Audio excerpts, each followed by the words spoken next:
Hello, everyone, and welcome to the season review for the Challenge All Stars 4. Now, I'm going to be very blunt, I'm going to be brutally honest with my thoughts and opinions on the season. I'm not going to, bite my tongue for anything. I'm going to give the 100% honest truth about the cast, the twists, the format, pretty much everything. And if you have any thoughts or opinions of your own that you might disagree or agree with me, please say what they are in the comments down below. Now, thoughts on the season going in. Obviously, we waited a very long time for All Stars 4 to come, so I was very excited and optimistic for it to start.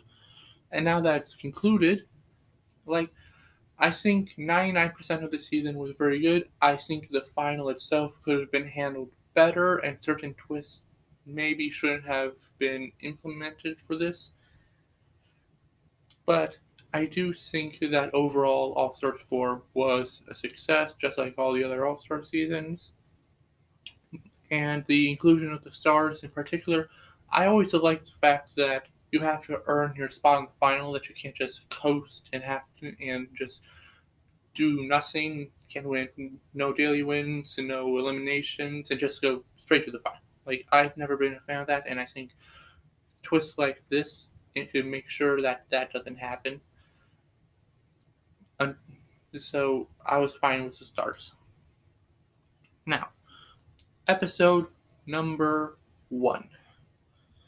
We obviously had the opening scene where the cast came out it looked like a grapevine vineyard in South Africa. We got to see them all come out, interact, and then TJ came and explained the rules, the format, saying that it's an individual game, that there's going to be one winner in the end, and that the winner will receive $250,000, with anyone else who crosses the finish line also gaining $50,000. Now, we move forward from that, and then we get the cast in the house, and we see the initial reactions, and the interactions with people. Specific moments I want to talk about are the reunion between Rachel, Tina, and Veronica, the original Mean Girls of the challenge. We see Jay, where Steve and Leroy talking with him about his exit from the first time he was on, where he couldn't drink the drink. So that was a fun moment to bring up. We also see Leroy and Cam explain why they've come back after leaving, and saying that they have a son now, they're trying to build a life, and now that's why they've come back. One more interaction that I want to talk about is Laurel and Nicole, basically their exes, and now they're in a situation, an environment together, something that they've never wanted to be in again. So that should build up over time and shouldn't just be thrusted in our faces every episode, right? We get to the daily now, where the cast comes out. TJ then says, before we get started with the daily, that he has 6 stars to give out, and you must have a star to compete in the final. And this first daily is going to help establish the first 6 star holders. So the daily starts, and what this is basically you go down the hill, you grab a star piece, and see if it places with the if you have the right star for that crate to that they go on. Salvate all the crates to the top, pull the flag, you either win or you're safe or you get a star. Don't do that, and you end up in the losing group. The top two winners of this challenge end up being Cara Maria and Brad, with also Avery, Adam, Rachel, and Brandon also receiving stars. So they're the first 6 star holders. Now, the losing group, who has both men and women on it throughout the season. However, this is a men's daily, so I'm only going to talk about the men for this particular daily. In the losing group, we have Steve, Leroy, Derek, and Tyree, with everyone else forming the middle group, and have to vote in 2 of those 4 men to go into elimination. We get to the voting then, and it's basically the first daily, so we have to have, it's basically a popularity contest. The 2 that end up going in end up being Steve and Tyree. Now, we also go to the elimination, and it is revealed that whoever wins the elimination gets to steal a star. So, the stars are on the line. We have Steve and Tyree playing this game where you jump into a water pit and have to collect 12 star balls that are getting blasted at you through these cannons. First one to collect all the star balls needed win the elimination. And our winner ends up being Steve. He wins his first elimination of the season and sends Tyree packing, which I'm not really surprised about. Tyree's one of the worst competitors in all of challenge history. He can't win an elimination, so see ya. Bye, Tyree. And Steve ends up taking Brandon's star. Now, let's talk about Tyree. I talked real briefly. Tyree's one of the worst competitors in all of challenge history. Like, he looks like he should be able to compete, but like he just can't. I will say this: his exit and appearance from this season makes me want to see him more than his last appearance, where it was bad. It was real bad. So like, we don't need to see Tyree back, but like, I'm more open to it than previously. Now we move on to episode 2. First thing to talk about of note is like, this is where we start hearing more and more about this Ayana drama and how Ayana gets on people's nerves. And we also get like our first real interaction with Laurel and Nicole, where the tension is very much still there. Like, at this point, they don't even want to be seen together. Like, they don't want to communicate or talk at all. Now, we get to the daily challenge, where there's an RV that's initially going to be up in the air and spinning, where you're supposed to listen to these radio channels, and based on the radio channels, use that to solve these math equations to get puzzle pieces, and whoever solves the puzzle the fastest wins. Like, this is probably my least favorite daily challenge of the season. I think the inclusion of the RV was cool, but like, it was needlessly complicated, and you can see it on the competitors' faces. Like, they were very much confused, which I don't know if that was the point, but like, it was way too complicated, and it confused the heck out of me, myself, and other audience members. The winners of this daily challenge end up being Jay, Tony, Laurel, and Nicole. And Laurel and Nicole are not happy about this. Not about the fact that they won, but the fact that they won together. Now, our losing group consists of 3 women, because this is a Women's Day: Jasmine, Tina, and Janelle. Now, and when we get back to the house, Janelle makes the public decision. I want to go in, and I don't care who I go in against. It can be anyone. Ayana, however, does not want this to happen. She does not get along with Janelle for whatever reason. So she decides to cause some chaos, some mischief, and basically says to whoever is willing to listen that Janelle is not actually saying this. What she's actually saying is she wants to go in against Jasmine, which is a complete lie. It is. But this does cause some very much chaos and confusion to where Janelle tries to defend her name, but then Ayana comes in and just basically pokes and saying that Janelle is playing the victim and this and that. It's just, I understand this is a reality show. I understand that drama comes with it, but there's the line that's good entertainment, and then there's what crosses that line. And I know for a fact that there was a lot more that went into this conversation and these talks throughout multiple days that we did not get to see, but did definitely happen in the house that got a lot darker, a lot deeper, involved a lot more people, and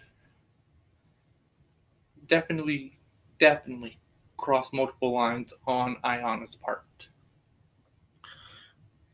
When we get to the voting, the decision ends up being Janelle and Tina, despite Ayana's try to keep everyone hostage in that voting session for as long as she could. Ultimately, it doesn't matter because Janelle decides to quit for her mental health and also for the sake of getting away from Ayana. It's all just become too much for her, and so Janelle bows out. And now let's talk about Janelle. I didn't get to see much of Janelle as the character this season. I feel like most of her storyline this season revolved around Ayana, so we didn't get to see much of what Janelle could have done as an individual. She's said to multiple sources that she does not want to come back, that production should throw away her number. She's not going to not even answer anymore. So we will not see Janelle at all in the future, which is a shame that this is where she went out. I'd much rather see Ayana not come back than Janelle, but it's her life, it's her decision. I'm not going to give my opinions on that too much. But she was a strong competitor, very smart one, made it to 2 finals, won a championship. Let's just leave it at that. Now, for this quit, obviously the elimination is canceled. I actually thought the elimination that they had out was a fake one and it wasn't real. We saw this something that we saw similar in Rivals 2, where they had that torture chamber when Sarah and Trishelle left. I saw it was sort of something like that, but that ended up being not the case. This was a real elimination that they brought back later, so my surprise there. But obviously the elimination was canceled. So Tina, who was the other person that was voting into the arena, got to steal a star basically for free for doing no work. And she decided to steal Avery's star based off of the conversation they had earlier. Now we go into episode 3. First thing to note here is a conversation between Cam and Leroy, and them talking about their son, Kingston. And that's a sweet moment, just to talk about quickly. Then we go into a conversation between Ayana and Rachel, talking about how Rachel helped Ayana out with her weight loss journey, and how Rachel's business, Rachel Fitness, helped Ayana to improve her life, and that they've become friends. I don't like to use this word often, but like foreshadowing, yeah, foreshadowing. Now we go later into the day, at night, and Tony comes in, wakes up Nicole, and says that he has a family emergency and that he must go home. Which it goes on for like a minute or two, and then we see Tony leave. It was obviously the right decision at the time. Now let's talk about Tony. Tony time is Tony time. I want to see him back. I think he's a strong competitor. We saw the best, a very great character. I'm sure we'll see him back. I hope we see him back. So let's set them clocks back. Now moving forward, we get Laurel and Nicole Part 2, where now that Tony's gone, it sort of breaks down this wall that's sort of between them a little bit, and now like they're talking at least, and Laurel's trying to comfort Nicole, who's having an emotional time now that one of her people are gone. So like that's a little chip at the wall, the iceberg there. That is Nicole's heart. But anyway, now we get to go to the daily, and before the daily challenge is announced, we have to bring someone in to replace Tony. So we bring in Cyrus, two-time finalist, one-time champ, did many seasons, a true OG. Now we can get started on the daily. Domino mother. Yes, that was an intentional bleep. Now, the winners of this daily challenge end up being Adam and Avery. And the losing group is this is also a double elimination, so men and females are up for grabs. The losing group ends up being, for the male side, Leroy, Keefla, Cyrus, Brad, and Derek. And for the women, we have Veronica, Flora, Tina, Rachel, and Ayana, who is, by the way, public enemy number 1, and she only cements that status even more when she creates this rumor or implementing a plan to try to take out Leroy and Cam, one or the other, at some point in the game. That does not fly. There's no way you're going to split up Cam and Leroy just by yourself or trying to or this soon. Like, it's just not going to happen. That gets back to them, and now Cam really wants Ayana out. And when he even tries to ask Ayana, is this true, or is there any emotion behind this? Ayana absolutely flips out at everyone, saying, "Who told? Are you? Who said this? Is it you? Is it you? Who? Is it the crier over there? The crier being Jasmine, who goes off on Ayana too, because they're supposed to be like friends at least, but like Ayana completely used Jasmine's whole situation against her, and like it's just another example of Ayana being like taking low blows and being a bit disgusting. Right before we get to the voting, we see the conversation between Kara and Rachel, saying that we want to protect each other's stars. It's necessary to both of our success in the game, and that's where we left that conversation off. Then we get to the voting. The landslide agreement that Keefla and Cyrus will be going to the male elimination this time around. Then we get to the women. It's a unanimous vote for Ayana. That's to be expected. It's the second person that draws like a split almost. Cam wants Rachel, which some people are in support of, but others don't want Rachel in. So they split their votes on either Flora, Veronica, and Tina. Ultimately, it was Rachel that got the most votes. So it's going to be Ayana versus Rachel.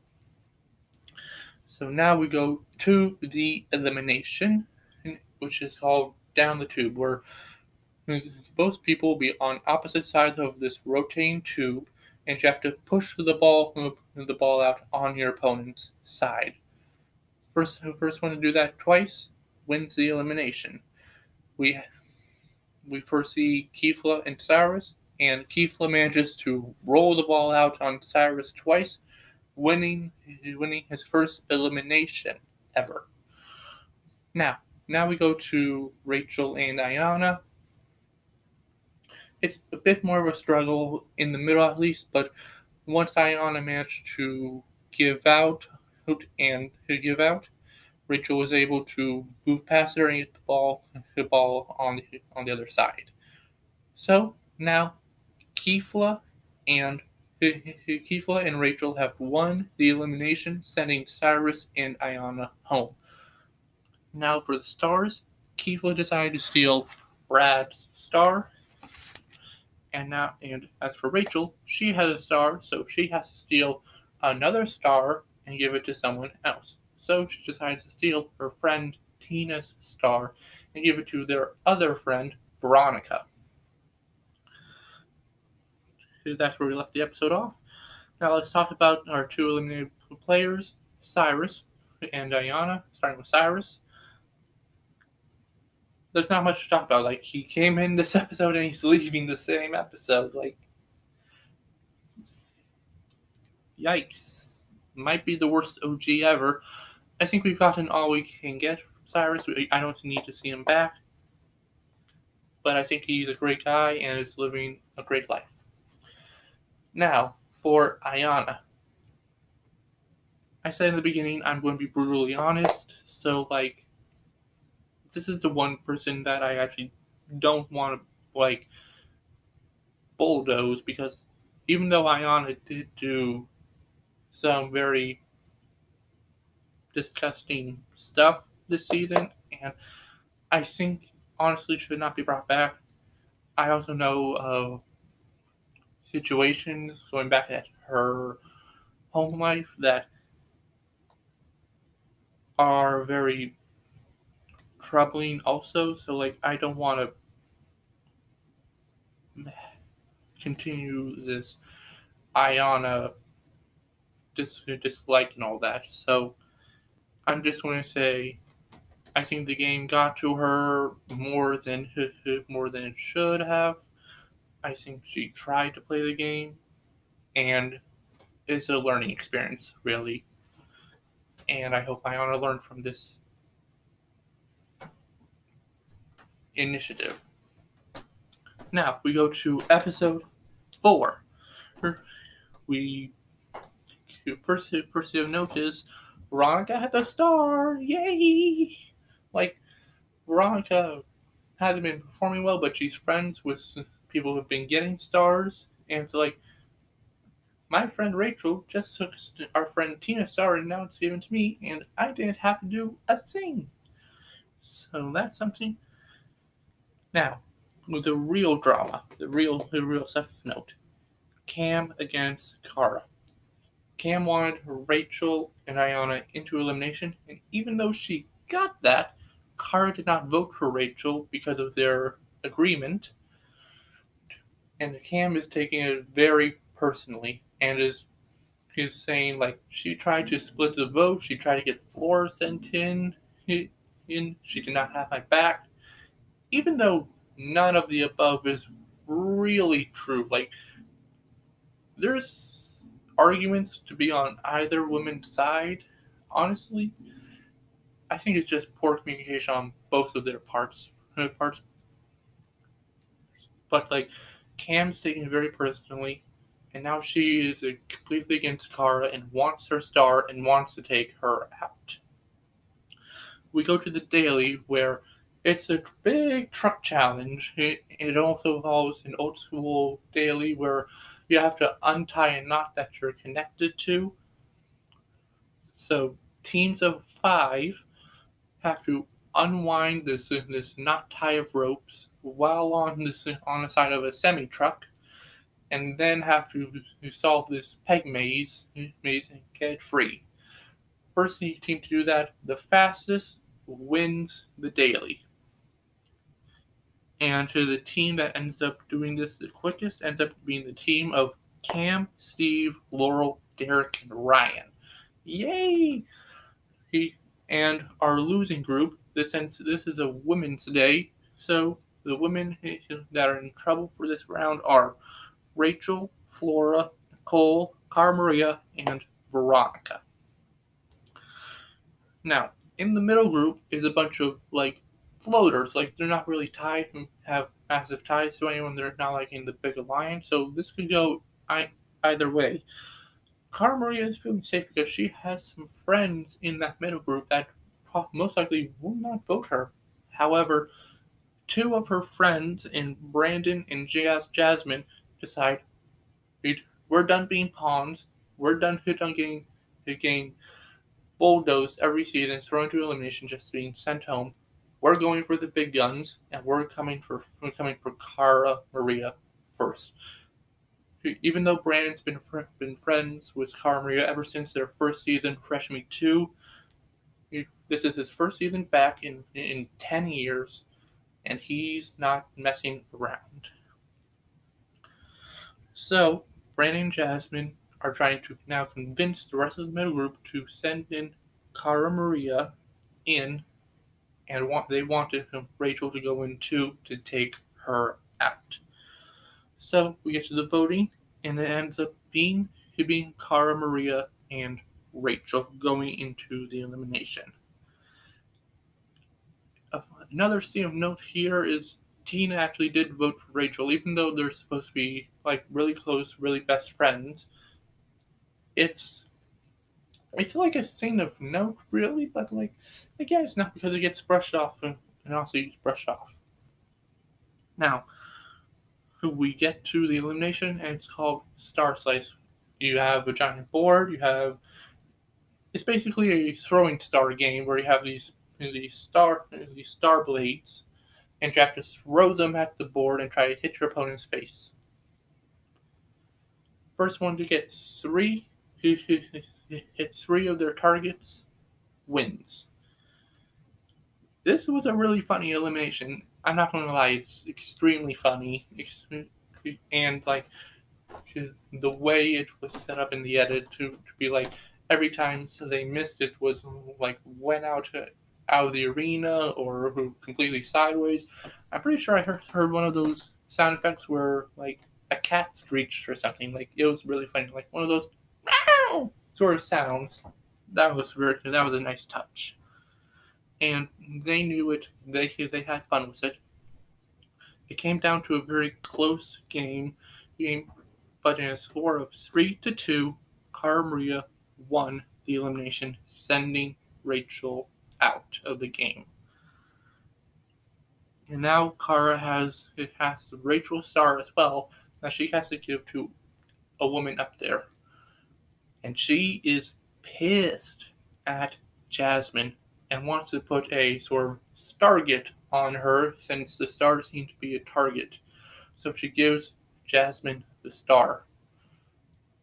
But that could have been a bad move on Cara's part. And now let's talk about Rachel Robinson. This is a long awaited return.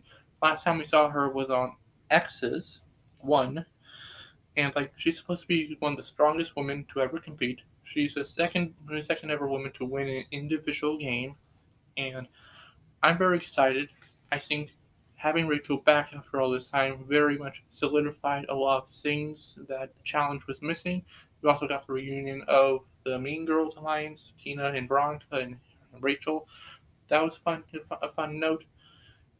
And I think she's just an overall great competitor. I think she brings a sort of lightness to the challenge, even though she's also very strategic. I really want to see Rachel back one day. I don't think she's going to get the opportunity to be like on every season, but like if she comes back sometime soon, I'm going to look forward to it. That's all I have to say.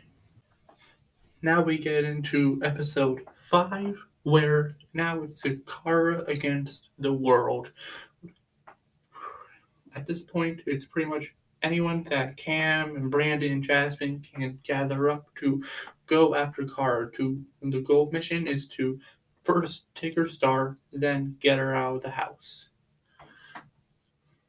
His next note is we jump to the next day where we have to see a conversation between Leroy and Adam, and where from there we go deep into how after his son Kingston was born, Leroy began experiencing signs of postpartum disorder.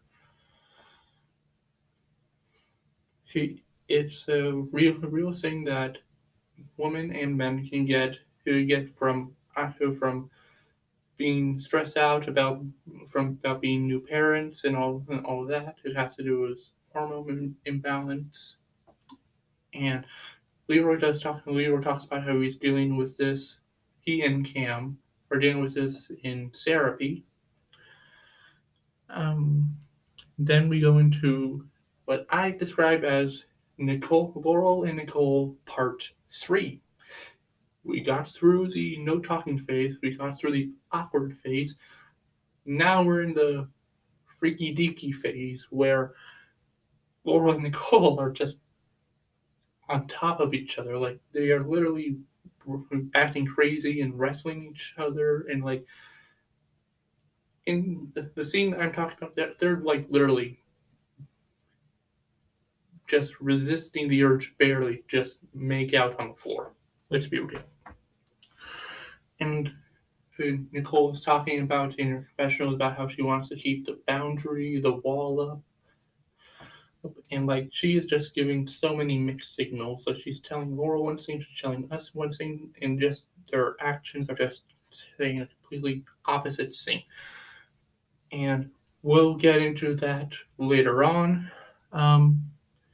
We also see an argument that happens between Kara, Cam, Leroy, and Brandon. I'm saying Leroy just because he was in the room. He wasn't really part of the discussion. Kara and Cam just talked about how Cam didn't believe that Kara had her back. And that got more and more heated. And then Brandon jumped in saying why he decided to vote in Kara the previous episode, saying how their friendship is completely based on the challenge. She did not talk to him once during the last 8 years, and he listed off all the things that transpired in his life since. And just letting her know, she knew none of that. She had no idea any of this happened because they are not the type of friends that stay in each other's lives. So why should he protect her in the game? Anyway, Brandon and Cam are on one side, Cars on the other, and Cars pissed. Now we get into the daily, where this is a fun one. It's called Bobsled. Another B word. It doesn't matter the name. It's really funny. It has to do with shooting down a bobsled course and grabbing water bags to fill up on a tube. The way you win this is having the most water in the least amount of time, or something like that, some sort of combination. Anyway, the winning team ends up being the team consisting of Derek, Cam, Keefla, Steve, and Tina. And since this is the men's day, in the losing group and the men up for elimination, we have Brandon, Ryan, Leroy, and Brad. Brad did terrible this challenge. Like, I'm just going to be straight up with that. Now, there are two things that happened before we get into the voting. One, Brandon's phone call. Like, it's not really important to the overall story, but I just thought it was a cute moment. I wanted to bring it up. Then we have Laurel and Nicole part 3, where Nicole, who tells Laurel, we can't be doing this anymore. We're done, or something among that line. And this sends Laurel into a whole crying phase, just saying how I've moved past this, but she hasn't, and now things are getting more messed up than when we came into the house. We get to the voting, and it's almost a near vote, a unanimous vote for Brandon and Leroy. So now we have an elimination between Brandon and Leroy. And the elimination is you have ropes attached to your arms and feet, which can control a maze. First ones to get all 5 balls into the center of the maze and placed into the slots win the elimination. The winner of this elimination ends up being Leroy and sending Brandon home. And now Leroy gets to steal a star, and he chooses to steal the star from the only eligible male up there, Adam. Now let's talk about Brandon. I've been wanting to see Brandon come back for a long time. He's just always been one of those men that I believe had a lot of potential in the game. I wanted to see him back ever since he left early on free agents, and seeing him back, he definitely had a fire under him that we haven't seen before. He left home early again, yes, but like I think Brandon is he's just a really good guy, a good competitor, and I want to see him back because I believe that if he gets enough favor in him, he can go the distance to make a final, and we'll see if he becomes the champion. Now, let's move on to episode 6, where it's now the lines are really being drawn. We have opposing sides. We have Cam's side, and we have Kara's side. And it's basically whoever can get the numbers in the house can dictate the game. Now, one really funny thing I want to mention before we get into the daily is like Kara talked about this in a confessional where they don't have TV or anything really of entertainment in the house, so they have to get it from the behaviors from the other competitors in the house and their friends. So, like, we have one TV channel featuring Steve in the Wild, where he's being Steving it and just gathering materials in the surrounding house shrubbery to like construct things. And then we have Aces in Places, where Ace just flops down face first, sleeping on one of the couches or somewhere very awkward in the house. Now we get to the daily, and this is probably my favorite daily of the season. Where we're split up into pairs, and the first round you have to listen to TJ call out a section of seat rows in this large stadium in South Africa. Look that up. Tell me what the name is. Anyway, once you hear those seat numbers, you have to race to them to get a seat. It's sort of like musical chairs in a stadium, and whoever doesn't get the seat, their pair is out for this first round. The top 4 pairs get an advantage in the second round, where then you have to race up to the stadium, grab a token, and then assemble this weight-based puzzle. The winning pair ends up being Ace and Nicole. And I want to say this really funny thing about the fact about Ace and Nicole being paired up. Ace has been paired up with Kara throughout this season so far, and we'll see that continue. Kara didn't want to be paired up with Ace because she believed that he would be a liability in this particular daily. So she chose to go with Jay. So their usual pairing switched up because of this. And if Kara had just stayed and paired with Ace, Kara would have won this daily. So it's sort of like, you underestimated Ace, and now you're paying the price for it. Now, this is a double elimination, so both men and women are on the line to go into the elimination. For the men, we have Brad, Steve, Keefla, Derek, and Leroy. And for the women, we have Laurel, Veronica, Tina, Jasmine, and Cam. Now,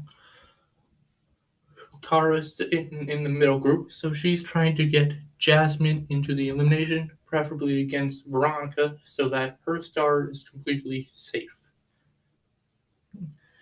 However, Jasmine seems to be good with everybody in the house, so no one really wants to vote her in, which definitely comes as a shock to Kara.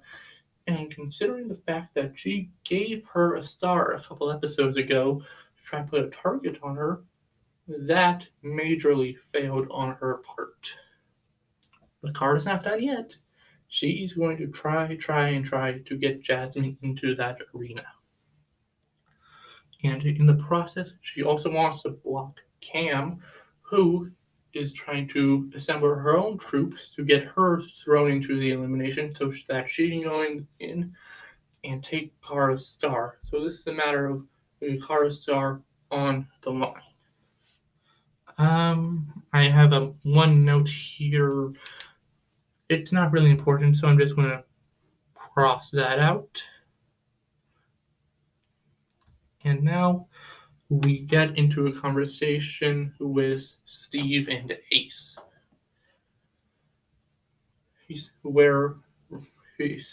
and Steve, who one's in the winning group and one's in the losing group, are trying to convince Ryan to sort of save Steve and send someone else into the elimination. It seems like Ace and Steve have really bonded over the course of the season so far, and Ace already had a previous relationship with Ryan, so does Steve. However, Ryan sent Steve dirty before, so they're trying to convince Ryan to save Steve in a sense, which does fail because the men are pretty easy. Like, there's some votes going to Leroy and Brad, but the majority are definitely on Keefla and Steve, so they're going into the arena for sure. And now this is where it gets messy with the women grouping. But essentially, Kara manipulates everyone to saying what she wants to say, apart from Nicole, Flora, and... No, wait, Nicole's not... Sorry. Mistake on my part. Except for Flora and Ryan. She gets Ace, Avery, and Adam to say what she wants them to say to make sure that Jasmine and Veronica could go into the arena.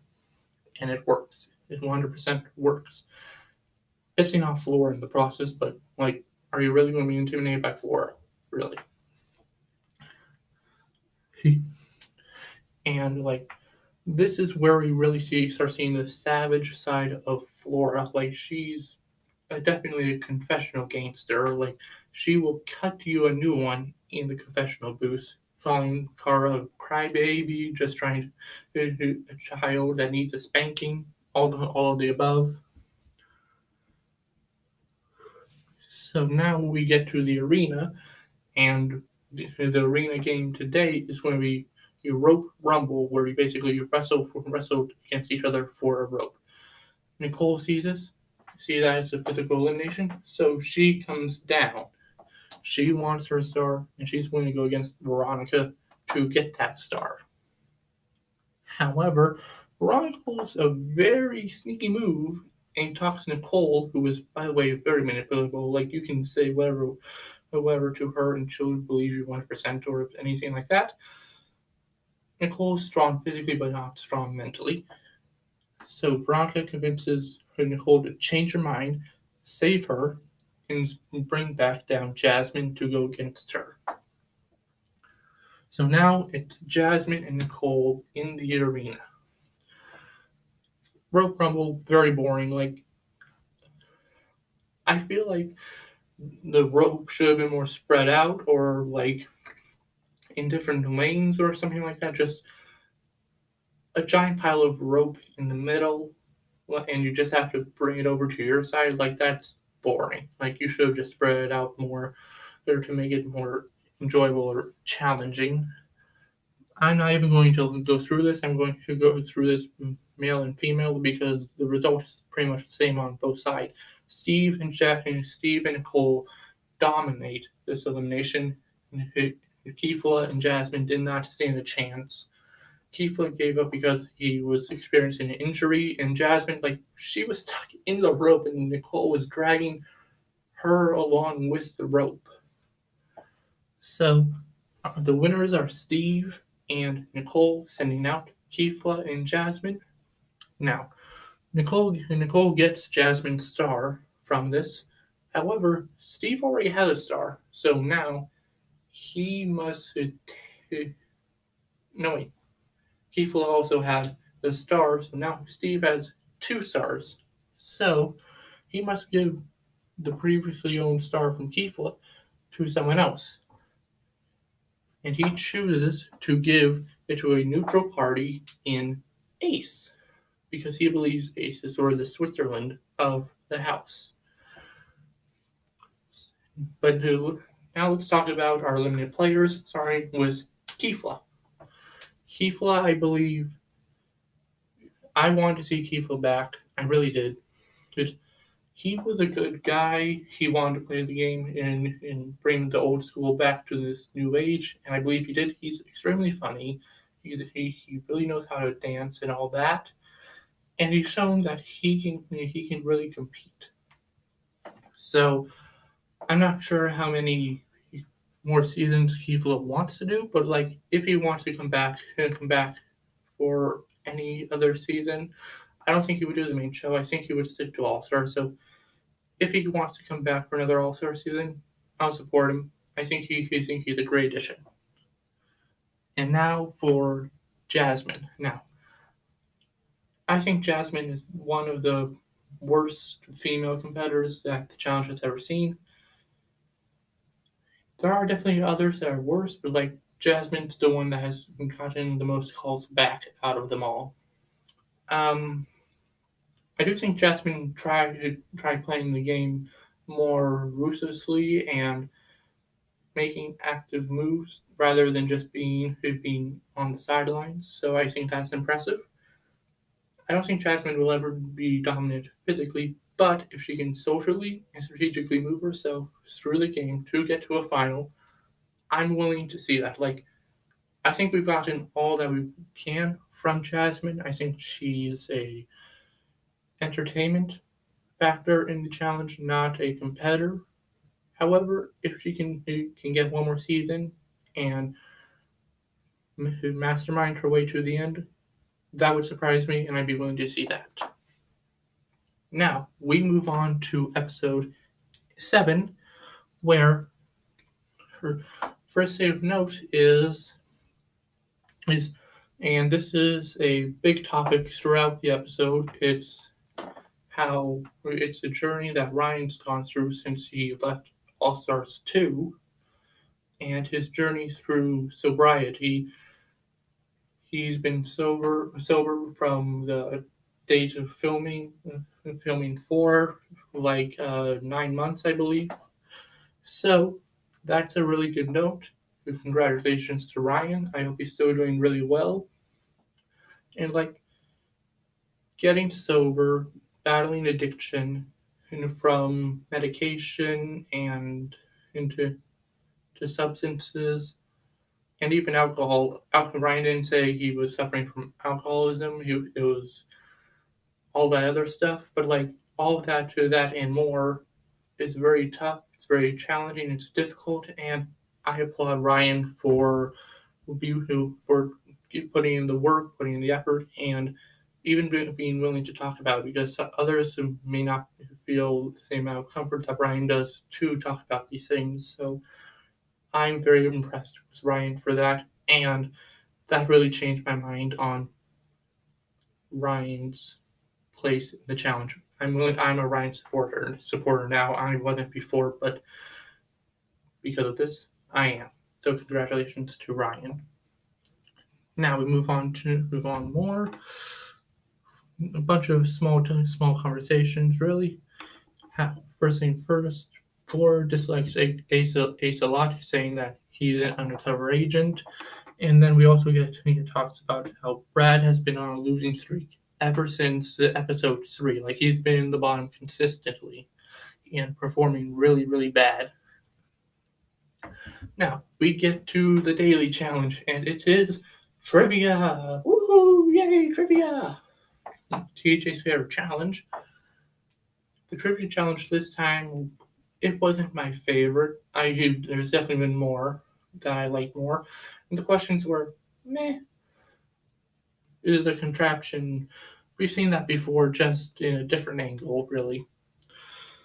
The winners of this trivia challenge end up being Leroy and Veronica. This is Leroy's first ever trivia win. This is Veronica's second twice in a row in the All-Star seasons.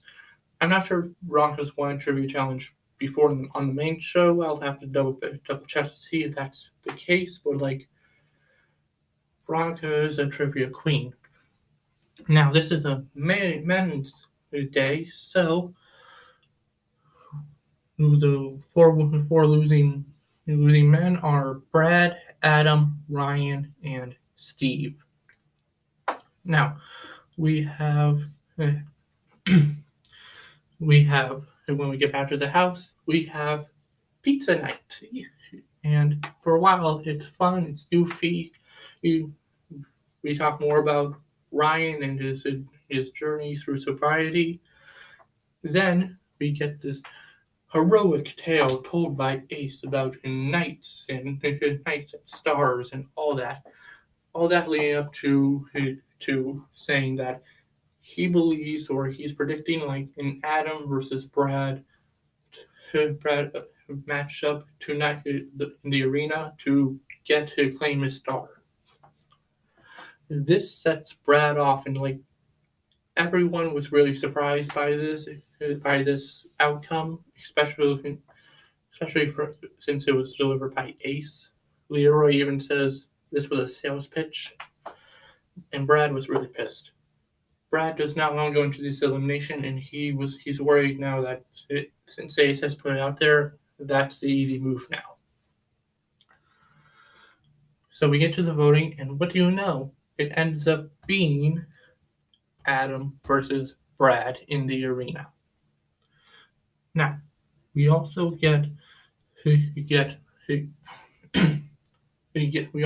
something very intriguing. We get the return of the arena game that came out in episode 2. The thing that I said, oh, that's fake. That's not a real arena game. I was so wrong. It came back, and it's not great. It's not one of my top 5 favorite elimination games, but it's fun to watch, at least, in my opinion. It's a controller game where you have to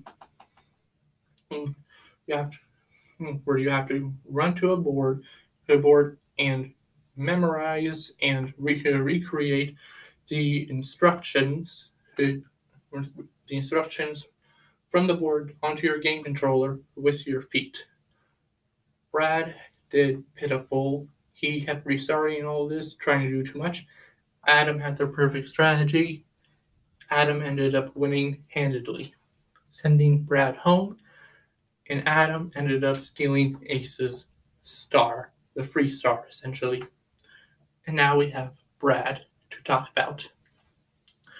I don't know what was wrong with Brad this season. He performed bottom of the barrel. We went from bionic Brad to just Brad. Not even Brad. At least Brad always competed decently. Yikes. If he wants to come back, he needs to figure out what was wrong with him this season. We saw it on Battle for New Champion. I actually defended him, saying that he was going to perform well. Now I look like the fool. So he needs to figure out what happened this season and fix it if he wants to keep performing on the high level. All right. My lips are dry. That was me taking a drink of my Calypso drink. All right. Now we get into episode 8. We open up with a boat trip. The challenger is having fun on a boat. Then we go back to the house, and Laurel has a conversation with Sakara about her feelings and dealings with Nicole, because at this point they are making out and kissing and having sex. And Kara gives her 2 cents about the whole dynamic, and Nicole is listening in while this conversation is going on. Laurel appreciates the advice, but doesn't want it, and she actually blames Kara for everything now going on. And Nicole, in the next morning, Nicole confronts Kara, saying that he's saying to stay out of her relationship, but like Kara's trying to be a good friend. Like she's known Laurel longer, and when the cycle seems to be, she's crying to me, then making out with you, then coming back to me and crying again. She's going to be upset and definitely going to have the impression that she's the problem. She being Nicole, which pisses off Laurel even more. We get to the daily challenge, and right before the challenge begins, Cam and Laurel are plotting to get Kara into the arena, at least into the losing group. This is the individual game, so they're trying to get everyone to gain upon Kara to get her out.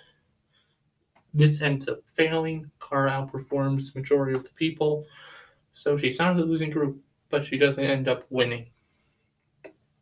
At the very end of the daily, we see Kara and Nicole almost come to blows. I don't think it would have actually happened. Nicole's more bark than bite, but it almost happened. The daily challenge was in groups. You have this giant pole-like stick, and you have to use it to knock out a bunch of balls in this cargo net. Keep your balls safe and to take out the other players' balls to advance and potentially win. The winners of this individual game end up being Ace and Avery, mainly because Cam wanted her people to be in the middle group now to have the power of voting to get her into the elimination, and Kara's people as the winner so that they have no power, no say. And in the losing group, this is a women's day, so we have our losers, Flora, Tina, Cam, and Veronica. When we get back to the house, Cam makes it poignant that she wants Tina because she believes she's going to have her best chance against Tina, not only to win, but to stay in the arena, and that Avery won't come down.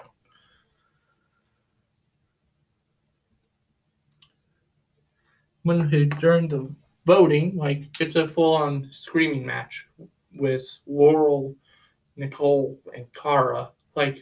This is that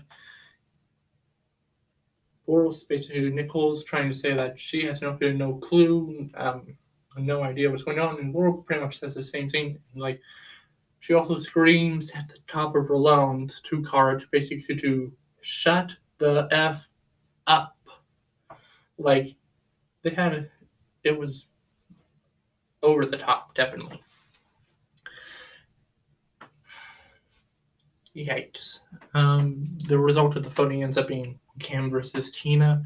So we have the elimination now, and I did not really like this elimination. It's not the worst of the season, that's Royal Rumble, definitely. but it's Ladies and the Tramp. Jump on a trampoline to look over a board and see a puzzle. Recreate the puzzle while you're doing so. This ends up being an easily handed win for Cam, sending Tina home. And Cam ends up doing what she's been planning to do ever since episode 4 and taking Kara's star. But it's not over yet. Kara is still in the game. And now let's talk about Tina. We've gotten 3 All-Star seasons of Tina so far. She's very entertaining, not the best competitor. I'm not saying let's be done with Tina and move on. I'm saying I want to see more from her as a threat in the game because I'm tired of seeing her as this like almost layup figure where she either her 3 All-Star seasons she's either quit, been medically evacuated, and now she's officially been eliminated. But the previous 2 were extremely early, and she wasn't featured much in this season. Like we got some of her in the first 2 episodes, but then she almost became like wallpaper moving from then on. So be a bigger presence in the future, Tina. Like I'm not saying be done. I'm saying step the F up, please. All right, now we're at episode 9, where we start off with a pool party. Fun little scene where we get to reacquainted with some competitors such as Flora, Derek and Ryan, Avery. We also get a scene where Cam and Leroy are joking a little bit and actually predicting their future daughter that they have. All Stars 4 was filmed 1 year after right now, so they sort of predicted the future. They have a second child now, a daughter, so fun moment right there, clairvoyant much. Now, we get to, after that, we get to a scene where Steve and Kara are basically talking about how they're the targets of their house. They're public enemy number 1 and 2 for both the men and the women. And they're basically saying it's them against the world. They have like Ace and like Brian and Jay and other people, but like really if they are on the losing side and they're in the nomination pool, no one's really going to protect them and protect them really. Nicole is seeing this conversation, and she just interjects and runs straight to Kara saying, "Keep my name out of your mouth. Keep my name out of your mouth." And Kara just says, "Nicole, Nicole, Nicole." Like at this point, the bad blood between these 2 is at a boiling point, is simmering over, and it's like Kara's just doing her thing, but Nicole just keeps on being Nicole in a sense and just poking and prodding and just being extremely paranoid about every little situation. So that's what's going on between them. And this entire time, like Jay is in the middle. Like Jay is the one that has both of these women's backs, so wants them to get along. But like that is never going to happen. And at one point or another, he's just going to have to pick a side or try to salvage what he can of his game between the 2. Now we get to the daily challenge, where this is a fun one in pairs. The pairs have to walk up a plank and then jump onto a ball. The more times you lower the ball, you lower a maze that is connected to the wire on the other side. Go swim over to the maze, retrieve stars, and swim over to shore. For the pair to get that done, the fastest wins this daily, and the winning pair ends up being Derek and Laurel. And since this is a Women's Day, in the losing group, we have Veronica, Flora, Cam, because Cam actually quit. She couldn't run up the plank, so she disqualified. And we have Cara Maria. And this actually provides, since the plan for a while has been Cara against Laurel to try and take Cara out of the game. And since Laurel is now in the winning spot, the winning position, call herself down to go up against Kara since she's now in the losing group. So that seems to be the plan for now.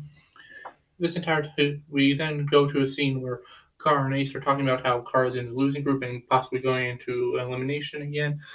And a mantis crawls upon them, and they have a conversation with the mantis. That's a fun scene right there. So we get to the voting, and it ends up being Cara Maria versus Cam. Strong woman against strong woman, rather than risking Veronica or Flora going in against Cara Maria, who is main target number one. Now, this entire time, Laurel is saying she's going to replace Cam, she's going to go up against Cara, she's going to save Cam, but certain players such as Leroy are doubting Laurel's word, and that ends up being correct to read because Laurel 100% backs out of the elimination once she sees that it's not a pure physical wrestling game like pole wrestle or hall brawl. She backs out, leaving Cara and Cam in the elimination, having to compete in this elimination where there are two pits full of water and a cage over them where they have to retrieve balls from the cages and to input them in a basket on the other side. Cam comes out on an early lead, but before he gets some balls, Cara does the opposite and retrieves all the balls first to her hole, and he gets them all in the basket, like three or two balls before Cam does. So Cara Maria wins this elimination, taking her star back from Cam.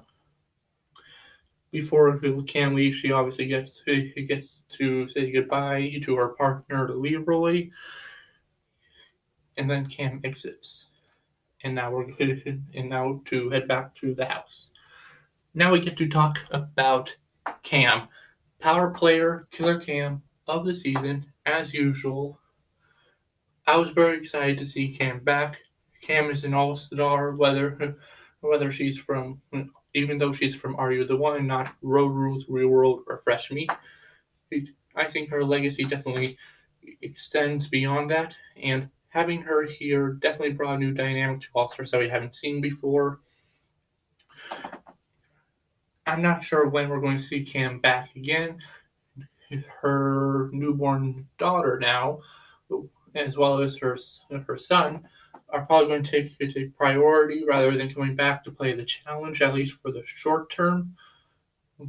But for now, this is I'm glad we got to see some killer Cam in this time.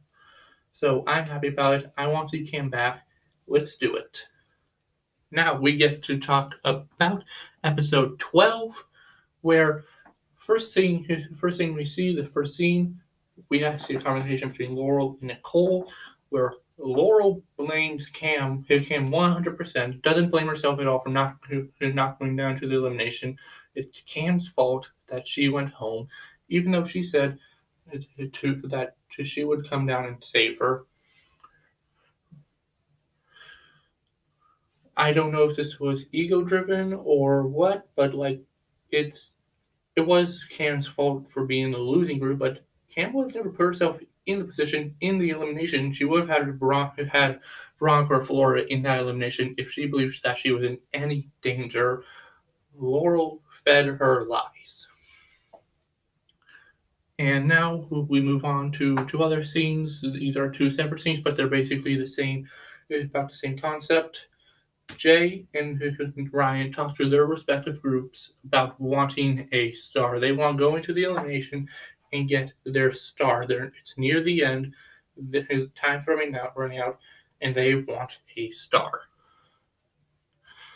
And then we see Steve talk to Ace about the possibility of going into elimination for a third time. Again, foreshadow much. And we also get Adam talking about his relationship with Steve going back 20 years since to the original Road Rule season, the Quest. Basically how they're brothers from another mother. That's how Adam described it. Honestly, if Steve is Adam's brother, he's being a bad sibling. Honestly. Now, the daily challenge. This is a fun one where everyone is individual and in these shopping carts, and they use a lasso to lasso these poles to help assist you into getting to their side and retrieving a star. The player who the top man and the top women who retrieve their stars will win the daily challenge. And this is a male elimination, potentially the final one. Now, the winners end up being Jay and Laurel. Now, I want to say this fun fact. Jay saw that Ace was in the lead, and he was doing a much better job with the lasso. However, he found a loophole through the rules saying you can use the lasso to assist you. Jay used the muscle that he's been developing for years and literally grabbed onto the poles and pushed himself to pull the pole, beating Ace. That was strategy. That was smart. Now, male elimination. So in the losing group, we have Ryan, Leroy, and Steve. When we get back to the house, we get talks about the Ocelots, which is a fun little game that Ryan and Jay have been playing since the beginning of the season, where they've been fueling each other up competitively and talking about how they're some of the smaller guys in the house and they're fierce. I'm a big fan of ocelots. They're one of my favorite cats. So when they talk about how they are the ocelots of the game, applause to them for one, knowing what ocelots are, and two, for painting a very fierce depiction of them. Love it. And so in this conversation, Jay is saying how he wants to go down into the elimination and get a star, and he believes that Ryan is on the same page. They've been wanting to duke it out for a while, so they want to go. So he believes that Ryan would want to go into the elimination to face him for that star, for that opportunity. Ocelot on Ocelot. Real quick scene before we get into something more serious. We get a scene where Steve is talking about a shower he has and the process from it and a lot of lotion. Now, then we get into a scene with Ryan and Ace talking about how there's a potential idea that there's extra stars to be given out at some point. Now, mind you, this is very deep into the game, potentially the end. However, Ryan is putting it out there, and I guess Laura was also talking about it, how more stars could be out there, and that he could avoid elimination altogether. So he's willing not to go down into the arena this time to further test that theory, that idea, and he wants Ace's help to make sure that happens. And Ace has a really serious promise to Ryan to basically help him out whenever he could, and he can now. So the voting happens, and it goes back and forth between Steve, Leroy, Ryan, all those points. Ultimately, because of Ace in particular, I mean, everyone has their votes, everyone has their opinion, their voices. The vote ends up being Leroy and Steve. Ryan managed to slide by this elimination when it should have been him going into it, and yet he managed to get himself out. So now we have Leroy and Steve going into this elimination, where I'm going to talk about this elimination, what it looks like real quick. We have two giant water tanks, and you have to go down into the tank one at a time, and retrieve these pole pieces for a color puzzle. You have to retrieve one piece at a time, and then go back in the tank and retrieve the rest. And then have to based on color and shade to align them on poles. Now, Jay has been saying that he wants to go down into the elimination all day. He's been promising Leroy that he would save him and that he wants his star. However, this is probably the worst elimination for Jay. His nose is broken, so when he has to go into the tank, he has to literally like his nose like this in order to not just let the water come flowing into his head and straight to his brain. And also, he's partially colorblind. He can see the difference between red and green, but if you give him 5 shades of the same color, he's not going to know the difference. So he should not have gone in, but he's a changed man from his days on X's 2. He gave his word, and he's going down into the arena and saving Leroy. So now we have the elimination between Jay and Steve. This was a really good one. It was close. It was really close. However, Jay's limitations in this elimination played a factor, and Steve ended up winning this elimination. His third overall win this season in eliminations. A round of applause to both Steve and Jay for this. Very well deserved. Now, real quick, his side note. I want to talk about Steve. I've actually done the math on this when he gone back through the rest of the All-Star seasons.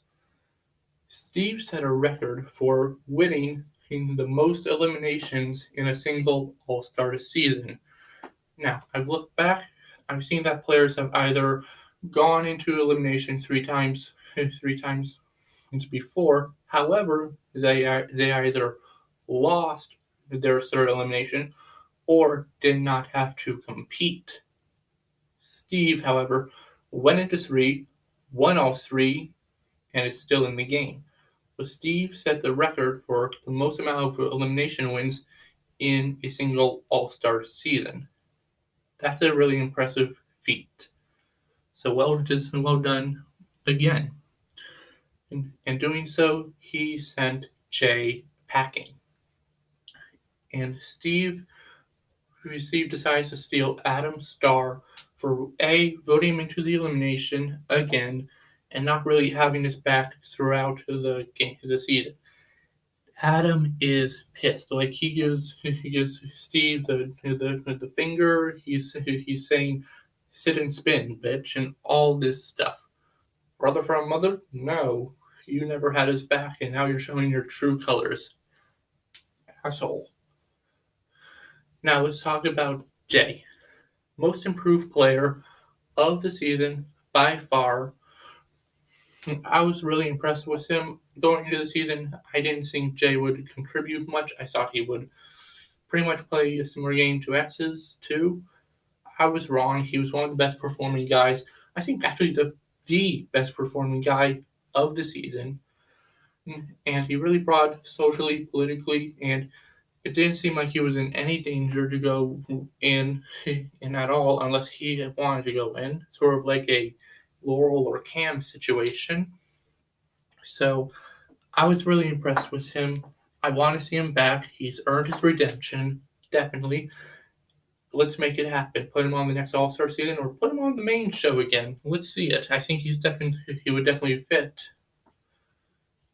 All right, now, episode 11. Before we get into the start of the actual episode, I'm going to talk about how for the portion for the whole season, the cast has been doing the previously on for the challenge episodes. This one was by far my favorite because we had 8 of the cast members doing the intro and they've been doing the whole. Half of them were sitting on the couches and the other half were pretending to be the camera crew. It was hilarious. It was funny. I want to see that on the main show. Like, can we get this fun feeling on the main show, please? Now, the actual episode. First, we have Steve and Adam. Steve is like being like, "You voted me in. I sold your star. We're fine." And Adam's still like really pissed, and he wants at this point he wants to get even more than he wants to win. And now we have Laurel and Nicole, the final chapter of the season, where they've gone through their all their phases, and now they're just acting like a regular couple. Like we see them pretending like they're meeting for the first time at like a coffee shop or something. It's a weird evolution, but like it happened. It's happened. So now we get to the daily challenge, but twist, it is actually a purge challenge where the 6 non-star holders in Adam, Derek, Ryan, Avery, Flora, and Laurel have to compete, and the 6-star holders in Cara Maria, Steve, Veronica, Leroy, Nicole, and Ace get the day off. They can spend the day at an RV. Yay for them! Boo for the non-star holders, obviously. So now they have to compete in a purge challenge.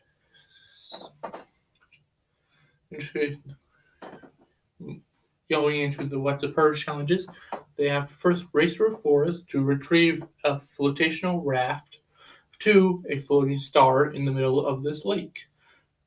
Go down underneath the floating star and retrieve a key. They can then swim over to shore and use the key to open a trough filled with slop. Go into the slop and find your star. The first man and the first woman to find their star who make it to the final with the other 6. Everyone else is cut right then and there.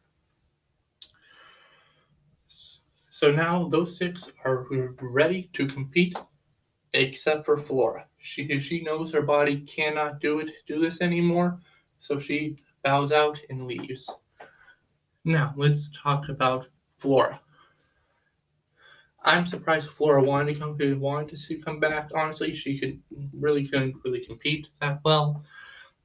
I think she wanted to bring some of that real world old school energy to the challenge, and I believe she did that in her confessionals, sort of.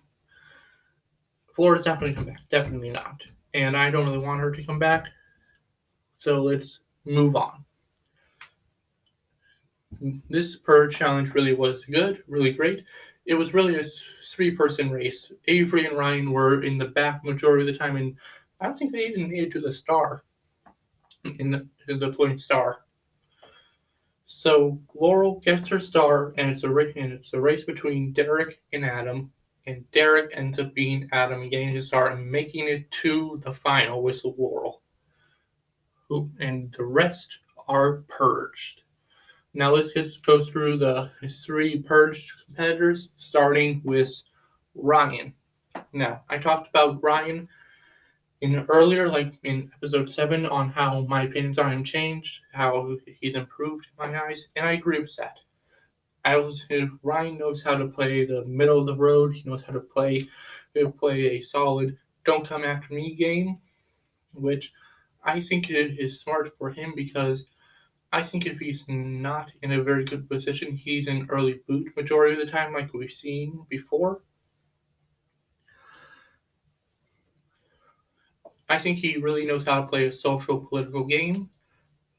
But if his back is against the wall, he can pull out an upset once, but can't pull out again.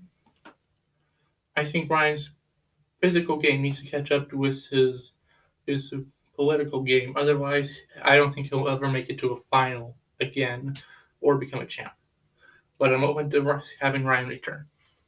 Now we have Avery. I've wanted to see Avery back for a long time. I'm glad she did. She's a beautiful contestant. Definitely one of my favorites from the season. She brought fun, bubbly energy that we haven't seen a lot. And like you can tell that she was learning as she went. She only did 2 seasons, one in which Leroy he took her out of the game with him because he had back injury, and the first time, Johnny Riley, her ex, really stifled her that season. So this was a learning experience more than not, and I think she really learned how to play the game. She made it very far on her own, and like I want to see Avery back. I want to see her compete. I want to see her make it to a final, and I want to see her become a champ. Let's make it happen. Like we have a real world all-star champion in Jordan, one of the best to ever compete, and I think if we want a woman in that from the real world Portland season, I think it is our best shot is Avery, right? So let's do it. Let's make it happen. Avery back again. Let's make her a champ. And now we have Adam, definitely a standout star from the season. He came into the season like the like a reformed dad. Like he definitely came in with some mellow energy and taking life out of his hands and learning from the game as it went on. You can definitely see as time went on, the emotions really became real for him, and like he got back into that old school reality TV mentality, especially towards Steve and just the whole vibe he was going and giving out. But like, I think Adam brings the drama. I think he brings some zest to the game, and like, he's a really good competitor. He's on the outside. He made some questionable comments about Cara Maria, but like, I haven't seen them. I don't know the words he said, so like, I'm just going to put that in a little box right here and open it up when it becomes relevant again. Let's have Adam back. I'm fine with it. I'm cool with it. He's done more good than harm right now, so like, let's do it. Let's have him back. Now, we are here. We have our finalists. We are at the final. This is awesome. The beginning of this final definitely feels like a road trip. A trip as TJ came in with an RV and having everyone come and driving everyone to the final. There was definitely some road trip humor. And then he talks about how this final is set up with the start of this final being about the checkpoints. We have an advantage checkpoint and an elimination checkpoint, where the advantage checkpoint helps you potentially not get eliminated in the elimination checkpoint, and if you get it last in the elimination checkpoint, you are gone. It's the end of the road. It's the end of the final for you. And by sunrise today, half of you will be gone. Big stakes. Now, I'm not going to really talk about the checkpoints in great detail because I honestly believe if I start doing that, we'll be here forever. Now, I'm just going to talk about who got the check and who won the advantage and who was eliminated. Now, in the first checkpoint, we have in the first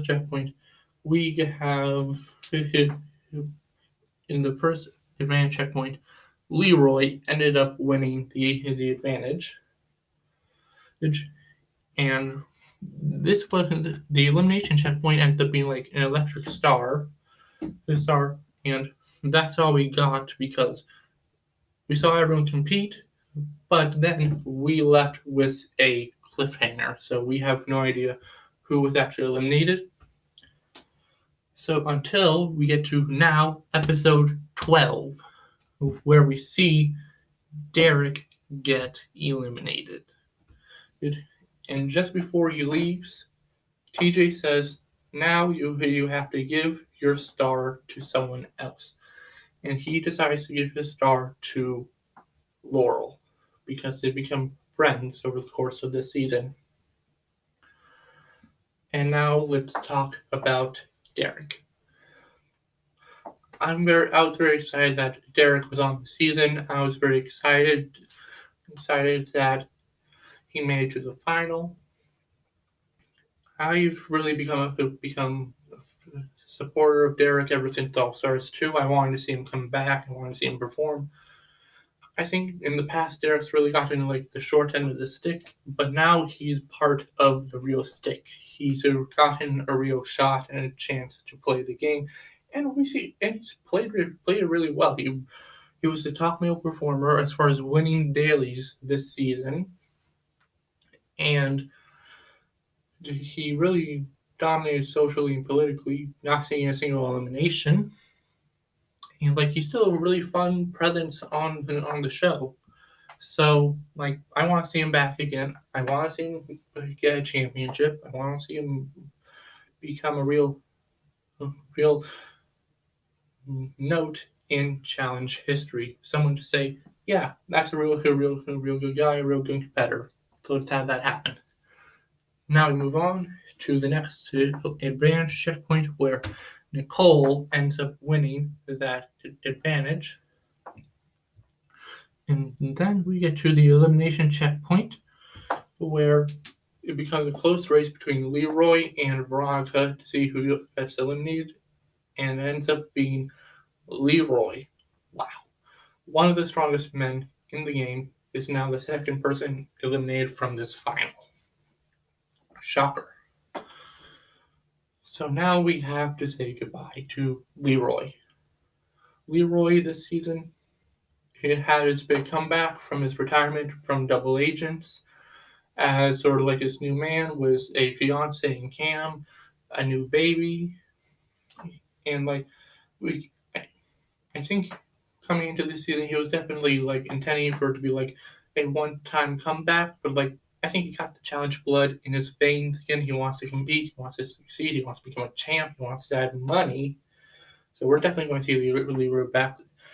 If he wants to come back, the producers would definitely put him on a season. So he's had multiple opportunities to become a champ so far. Maybe he just needs a few more. So let's get him back on a season, shall we? Now, this advantage round is being played in pairs. This particular challenge was very frustrating, as it was in pairs, but it's an individual final. So I don't know. But the winners of this advantage end up being Ace and Cara Maria. And in the elimination, it's a 3-room elimination where the winners of the advantage had to essentially start off a chain where one at a time they go into these 3 rooms and choose a room to play a game, and whoever has the most difficult time, the slowest time to complete their game in their room will be eliminated. Cara Maria's plan was to get Laurel eliminated, so she was definitely last in the chain. Cara Maria and Ace went to the first room, a fire room, a room where they threw balls at fire targets. That one was a breeze. Steve and Laurel did a nail room where they used a hammer to nail in his 3 long nails into hardwood. And then Veronica and Nicole did this sort of Big Brother style game where they sent a marble down a ramp to try to get it through this through this mouthpiece. The room that ended up being the worst room, sending home 2 competitors, ended up being the marble room. So Veronica and Nicole, who ended up losing and being sent home out of the final. Now, I actually forgot to say this earlier, but Leroy had to give his star away too, and he decided to give his star away to Steve before having the hardest road in to get to the final. Nicole and Veronica. Nicole actually with no surprise, gives her star to her honey bun in Laurel, And like Veronica follows suit. She gives her star to Laurel as well. Why? I don't really know. I thought she was closer to like Ace or Steve. I don't know. Or maybe she was actually close to Laurel the entire time and we didn't get to see it. I would like to see Laurel's other relationships other than Nicole. But anyway, let's talk about our eliminated contestants, starting with Veronica. It was nice to really see her come back and really compete and make it far into the season. The last few seasons that Veronica's done, she's been a presence, but she's always gone home early. So it's nice to see her really have a solid footing in the game and make it to a final.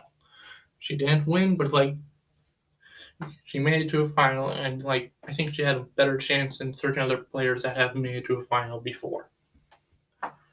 And then we had Nicole. I think Laurel and Nicole's relationship was a very strong focal point this season, but like I did not like it at all. It was cringe to watch at points. And knowing what I know about Nicole as a person on the outside, like I can't really like her or anything really about this. I want to say they'll be smart and not bring her back, but like I know they'll bring her back. Like she's a strong competitor. She brings drama. She has storylines. They're going to bring her back. So what's the point in saying that? She provided stuff on the season. She did win challenges. I just wish they would realize that giving her a presence on the show is not a good idea. But if you disagree with me, please tell me, because I can't really think of anything positive to say about Nicole.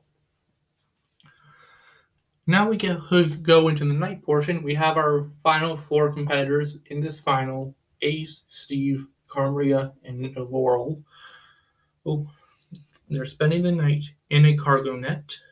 And then we get to day 2, where TJ gets them and drives them off in the RV to a mountain range, where he tells them the final part of this final, which is this star loop, where they have to go around the star loop 5 times, playing a little game, a little checkpoint,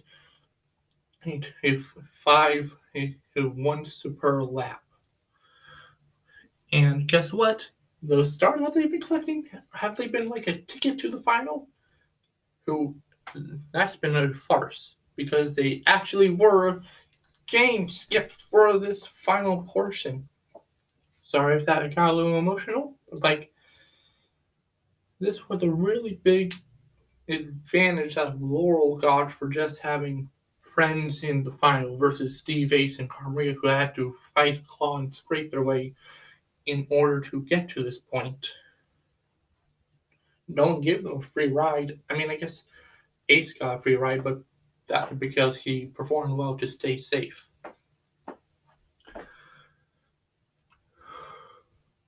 Point is, you can use a star to skip one of those games per lap, which really affected the outcome of this final. And guess what? And there's another elimination. There are 3 keys that you have to acquire after you complete the star loop. Once the 3 games are gone, the person in 4th place is eliminated. I assume they did this because they learned that you cannot split 50 grand 3 ways, so they have to only do 2. That's my guess. But anyway, we go through the star loop. I'm just going to talk about each checkpoint right now so that I don't have to talk about it in detail. First one, eating portion, eat some fermented frog juice or a roach. Second one, a pipe puzzle. Third one, the rock stacking for like 10 little rocks and then make sure it stays up without falling. Then another puzzle where it's like a road rules logo puzzle. And then the fifth one, where the one that you really needed to use that star for, was you get hitched up to a harness and then have to throw these rings at a hook. It sort of is definitely a bar game, a checkpoint where you just are attached to a harness too. Now, some notes that I took about this were: one, Ace was really off his game because he decided to eat a roach instead of the frog juice. And like, if you know Ace, he loves everything. He loves everything around him, and like eating and killing this roach, it really messed with his head. Like he loves all animals and all people, so like that really messed him up. Trying to complete the rest of this final. And the rest of this drama did not really happen until the very end with Steve's big mistake, a lapse of judgment. Steve really reminds me of like Johnny Bananas, where he tries to play the game and try to find loopholes in the rules of the challenges. And sometimes they work, but sometimes he misses something and it really costs him.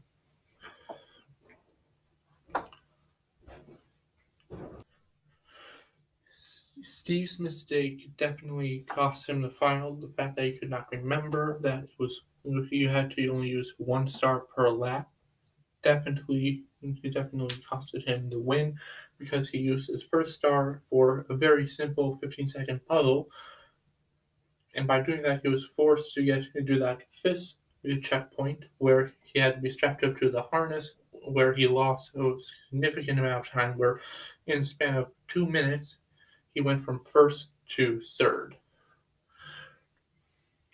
And from then on, it became a Laurel and Cara foot race to see who reached the finish line first. They both got their keys and started running. And in that time, Steve was able to complete that third checkpoint, that final checkpoint, and finish the star loop. He's leaving, and Ace congratulates him, but it also means Ace is the last person eliminated from All Stars 4.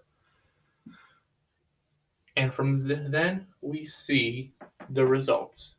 Laurel crosses the finish line first and ends up winning All Stars 4. She's obviously excited for this. TJ congratulates her. And from what she says, this is a combination of being the old Laurel and being a dominant beast, but also a new Laurel where she takes in relationships and advice that she has been not allowing herself to feel for years. So it's sort of like having the best of both worlds. Carmaria obviously comes in second, from surviving a tumultuous game and having a spectacular return from her long hiatus. And then we have Steve, who comes in third place. This is only his third season, second in 18 years. And he came close to winning. He now has third place in $25,000. And he had a very rough season this time, and really got to prove what he can do as an individual player when he puts in the work and wants to really win. So that's the result of the final. That's the result of the season. Before we finish and wrap this up, one last funny thing to talk about. Back at the star loop, we see Ace, who frees the roaches that were in the containers for the eating challenge. He just frees them all up. I really hope those were African roaches, because otherwise they would be considered like an invasive species. I'm sure if they were from Africa, the challenge wouldn't do that. And now let's talk about the final 4, starting with Ace. Now, I think We saw a massive improvement from Ace from All Stars 1. Ace really did seem like he wanted to be there this time, but at the same time, he was was the same level Ace that we all know. Just a guy that's there to compete, to love everyone, and did not really make big moves, but he wants to really win and show that you can be yourself while doing so. And I will say, even though I believe some may have problems with how he handles the whole voting process, I don't, because I have a person who absolutely I cannot stand when they vote. I think Tori Katori from World Championship had an even worse problem when it came to voting, and she handled that a completely opposite and wrong way compared to Ace. Ace doesn't like voting, but he won't like control what everyone says and does just so that he doesn't have to do something that he doesn't want to do. Like he's cool, he's chill, he's fine with it. He won't panic or like have a complete freak out over it. He doesn't like it, but he won't make a big scene out of it, which is what I actually respect about him. That he won't try to get to control what everyone does just so that he does not have to do something that would make him slightly uncomfortable. Now we get to Steve. I talked about it earlier. Steve had a real knack for the game. I compared him to Bananas. Well, I don't think he's at the level of Bananas competitively yet. His brain works in a very similar way to his, where he tries to come up with his strategies to propel him in the game in these dailies, and I respect that. I really do. Steve really showed what he can do as an individual solo player, and he's done a couple seasons now. So like he has relationships, he has friendships. If this was a standout season for Steve as an individual, imagine what he can do if he has an alliance backing him up. He can make it to another final, and like I think he's. It's been a year since All Stars 4 happened, so I think he's made the improvements on his focus and concentration, so he doesn't make another critical mistake in a very crucial point in the game. Like we saw this happen on All Stars 2, and now it's happened again in the final, and it really cost him the win. So I think he may have worked on that so that that doesn't happen again. And based on his performance, he can become a champion, and I'm here for that. I want to see Steve succeed. Now we have the top two players, top two women. Cara Maria, for starters. Big return from Cara Maria. Cara Maria left the challenge world as the villain, being the leader of Cara's cult. But I think this time away has really re-engaged her and brought her back to reality. And now she's the Cara Maria we all know and love. And like, thank you for bringing back the old Cara Maria, the Lone Star, as it will, as it were. She's always a great competitor. She's a great presence on TV. She's extremely funny, and she's not afraid to get in confrontation, even though it might not be the smartest plan for her to do. I'm here for it. I think Carmia is a fantastic castmate, and like I don't think she'll do like a season-long run that she did before. She's got a really nice life, and I don't think she'll want to leave that every few months to film a challenge season. But if we get Cara Maria back anytime in the future, I'm here for it. And now we have our champion, Laurel.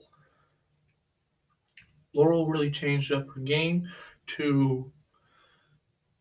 from dominant beast to dominant beast that also acknowledges that there are other people around her and really developing this social game and having relationships and friendships outside of her own little pocket of world. And that really helped her in the end to get that win. And like, other than that, she was the same old Laurel. She had this Laurel of being a really dominant competitor, winning 5 dailies, getting to the final at the last minute, and now winning. This is her second championship, and it's really impressive. She had this whole storyline with Nicole, which was really cringe, but like other than that, Laurel's still a great cast member, great personality. And I'm sure we'll see her again in the future. Like she's one of production's favorites. And that is it. That is my coverage on All Stars 4, the complete season. It's over now. Whew, wow. I don't have any real notes here for how to talk about the intro. The outro. I will just say recent development. By the time this video comes out, there should be at least like 2 or 3 eras revealed for the challenge battle from Battle of the Eras. So that's something that I did not predict would happen. I'll handle the cast reveal at my own pace. Like it could be next week, could be a couple weeks, could be I don't know. I didn't think that it would happen this fast and this soon, so I'll figure out how this goes. Other than that, there is not much really to say. I love the challenge. I love what it brings. I love talking about the cast and the twist and all that. And All Stars 4 was really worth the wait for me. Waited over a year for it. I really liked it. And I hope we get more All Star seasons. I know we'll get more All Star seasons. That's how confident I am. Other than that, I really liked also how I made the video. I hope you all do, because other than the fact that the video is over an hour long, almost going to 2 hours, I really like how the format is. Like I've been experimenting on how to make these videos, and I think I finally found that formula. I just need to learn when to shut up or just not talk about everything that goes on. Other than that, I think I got my formula. So, until next time, Void Tune.